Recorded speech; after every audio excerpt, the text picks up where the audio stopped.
नमस्कार छात्रों, श्री लक्ष्मी शिक्षण प्रसारक मंडल के श्री वसंतराव जयवंतराव देशमुख हाई स्कूल कोल्हापुर से मैं सहायक अध्यापक श्री SP डोंगले सर कक्षा 8वीं में सभी छात्रों का स्वागत है। विषय हिंदी। छात्रों, ईश्वर ने सभी को वाणी दी हुई है और उस वाणी से ही व्यक्ति की पहचान होती है। वाणी में मिठास हो, वाणी अच्छी हो तो लोग हमसे जुड़ जाते हैं, लोग हमारे पास आ जाते हैं, हमारी मदद भी वह करते रहते हैं। और वाणी में मिठास नहीं है, वाणी अच्छी नहीं है, वाणी कड़वी हो तो लोग हमसे भाग जाते हैं, हमसे दूर जाते हैं। यानी इसी कारण व्यक्ति की पहचान उसकी वाणी होती है। और इसलिए हमारी वाणी कैसी होनी चाहिए? मधुरता, वाणी में मधुरता होनी चाहिए, वाणी में मिठास होना चाहिए। तो चलो आज वाणी कैसी होनी चाहिए इस पर आज हम एक गजल देखते हैं।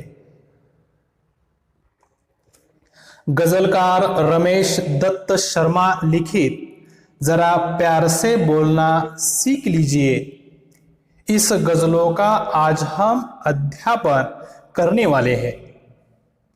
सभी छात्र किताब निकालिए, जो भी नए शब्द होते हैं वह कॉपी में लिखिए और किताब की ओर ध्यान दीजिए। तो चलो छात्रों, आज हम देखते हैं जरा प्यार से बोलना सीख लीजिए। सबसे पहले रमेश दत्त शर्मा जी के बारे में हम जानकारी लेते हैं, उनका परिचय जान लेते हैं। उनका जन्म 1939 में जलेसर उत्तर प्रदेश में हुआ है और 2012 में उनकी मृत्यु हुई है। शिक्षा पूरी करने के बाद हिंदी साहित्य लिखने का कार्य उन्होंने किया हुआ है। हिंदी साहित्य का प्रचार प्रसार भी उन्होंने किया हुआ है। साथ साथ 50 वर्षों से पत्र पत्रिकाओं, रेडियो और टीवी के माध्यम से उन्होंने वैज्ञानिक दृष्टिकोण का प्रचार प्रसार किया हुआ है और इसी पर आधारित उन्हें विज्ञान लेखन में दर्जन से अधिक पुरस्कार मिल चुके हैं। ऐसे रमेश दत्त शर्मा जी है। प्रस्तुत गजल में उन्होंने दूसरों के प्रति व्यवहार के बारे में प्रेरणा दी हुई है कि दूसरों के प्रति हमें किस प्रकार बोलना चाहिए। प्यार के साथ साथ मधुर वचन बोलना चाहिए। आवश्यकता के समय हमें आवश्यक बोलना चाहिए। कुछ भी बोलने से पहले अपनी बात पर विचार करना चाहिए, यानी आदि गुणों को सीखना चाहिए।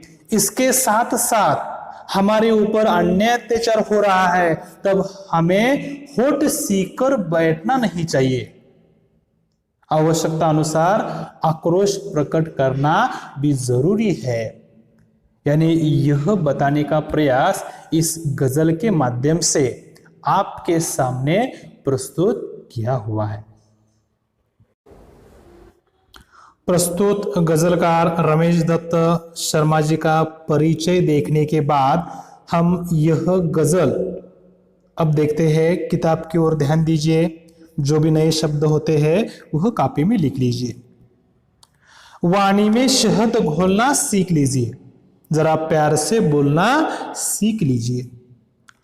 यानी रमेश दत्त शर्मा जी यहाँ पर कह रहे हैं कि इस मनुष्य से कह रहे हैं कि अपने वाणी में मधुरता होनी चाहिए, वाणी में मिठास होना चाहिए। जिस प्रकार शहद होता है, यानी शहद कैसा होता है, चखने पर वह मीठा होता है, उसी प्रकार मनुष्य की वाणी में मिठास होनी चाहिए। यानी शहद जैसी मिठास उसमें घोलना हमें सीख लेना चाहिए और जरा प्यार से बोलना सीख लीजिए। यानी अर्थात हमें मधुर भाषी होना चाहिए, हमारे वाणी में मधुरता होनी चाहिए। और जब हम दूसरों से बात करते हैं, जब हम दूसरों से बोलते हैं तो मीठे शब्द हमारे होने चाहिए। यानी हमारी जो धुन है, हमारी जो शब्द है, उस शब्दों में मिठास होना चाहिए, मधुरता होनी चाहिए, लोगों को वह सुनने के लिए अच्छा लगे। इसलिए यहां पर शर्मा जी कह रहे हैं कि वाणी में शहद घोलना सीख लीजिए, जरा प्यार से बोलना सीख लीजिए। चुप रहने के यारो बड़े फायदे हैं, जुबा वक्त पर खोलना सीख लीजिए। देखिए नए शब्द लिख लीजिए। यार यानी मित्र, फायदा यानी लाभ, जुबा यानी वाणी। अब देखिए, चुप रहने के यारो बड़े फायदे हैं, यानी यहां पर गजलकार रमेश दत्त शर्मा जी कह रहे हैं कि जब आवश्यकता हो हमें तभी ही बोलना चाहिए। ऐसे अनेक अवसर होते हैं, ऐसे अनेक क्षण होते हैं जहां पर आवश्यकता नहीं होती है, तब भी हम वहां पर सलाह मशवरा दिया करते हैं, वहां पर बोलते ही रहते हैं। ऐसा हमें नहीं करना चाहिए। यानी यहां पर शर्मा जी कहते हैं दोस्तों, चुप रहने के अनेक लाभ हो सकते हैं। चुप रहने से ऊर्जा बच जाती है, समय बच जाता है, और बचा हुआ जो समय है, बची हुई जो ऊर्जा है, उस ऊर्जा को किसी सकारात्मक कार्य में हम लगा सकते हैं। और जहां पर आवश्यकता है उस समय हमें जुबान खोलनी चाहिए, तभी हमें वहां पर बोलना चाहिए। यह बताने का प्रयास यहां पर किया हुआ है। कुछ कहने से पहले जरा सोचिए, ख्यालों को खुद तौलना सीख लीजिए। यहाँ पर ख्याल यानी विचार, नए शब्द कॉपी में लिखिए। ख्याल यानी विचार। कुछ कहने से पहले जरा सोचिए, ख्यालों को खुद तौलना सीख लीजिए।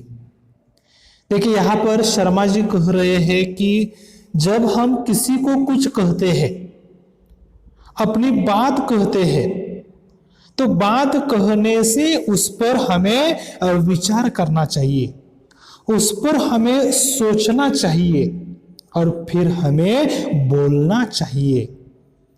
नहीं तो ऐसा होता है जब हम तीर छोड़ते हैं, बाण से तीर छोड़ते हैं और वह गलत जगह लग जाता है। यानी एक बार छोड़ा हुआ तीर हम उसे वापस नहीं बुला सकते हैं। उसी प्रकार जब मुख से गया हुआ शब्द सही हो या गलत हो, हम उसे वापस नहीं बुला सकते हैं। इसलिए हमें सोच समझकर हमें बोलना चाहिए, और ख्यालों को खुद तौलना सीख लीजिए। यानी जो भी हमें बोलना है, बोलते समय अपने शब्दों को तौलने की आदत हमें करना चाहिए। यानी जब हम बोलते हैं तो दूसरों को वह शब्द लगने नहीं चाहिए, हम बोलने से उन्हें दुख नहीं होना चाहिए। यानी इस पर भी हमें सोच विचार करना चाहिए। यानी तलवार से हुआ घाव देर सवेर भर ही जाता है, लेकिन मुख से कटु वाणी के जो घाव होते हैं वह कभी भर नहीं सकते हैं। इसलिए हमें सोच समझकर बोलना चाहिए, और बोलते समय हमें तौलने की आदत होनी चाहिए। तू तड़ाक हो या फिर हो तू मैं, अपने आप को टोकना सीख लीजिए। शब्द, नए शब्द लिखिए।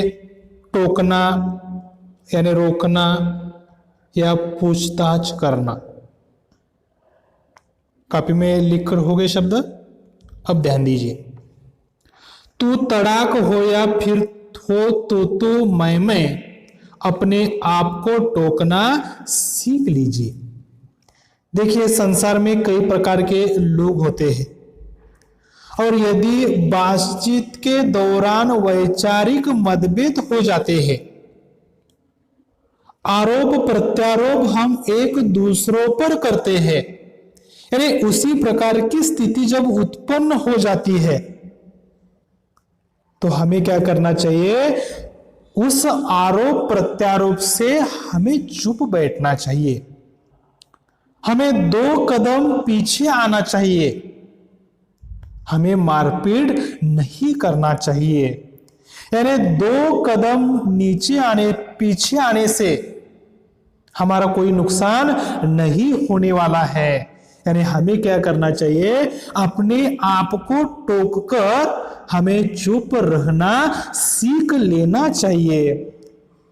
और इसलिए यहां शर्मा जी कह रहे हैं कि तू तड़ाक हो या फिर हो तो तू मैं, अपने आप को टोकना सीख लेना चाहिए। यानी हमें झगड़ा नहीं करना चाहिए, हमें कुछ गलत शब्द मुख से नहीं निकालना चाहिए।